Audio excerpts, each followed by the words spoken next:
I've treated a lot of patients in the last 6 years. The case that stands out to me is a case I had mentioned in an email that I published online on the Wavelength, which was a gentleman in his 50s or 60s who was really resistant to doing anything. And then when he shows up, you know, he actually did his own research on LANAP and came to me with kind of this confrontational, like, if this doesn't work, you're gonna give me this free treatment, right? Because, you know, you're gonna take my tooth out for free if you don't know what you're doing. And so I really had to earn his trust and say, well, I believe in what I'm doing, and I trust that these protocols work.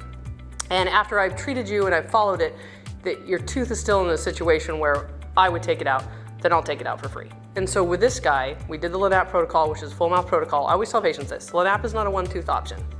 We did the full mouth protocol, and his particular tooth was on the lower left. It was a molar, tooth number 30, with a furcation, which means, you know, he lost a lot of bone into this tooth. And so I had a very good radiograph before, which is why I published it. And normally, traditionally, we'd go in and make an incision, we'd flap it open, we'd clean up the site, we'd put in bone, and we'd suture everything closed.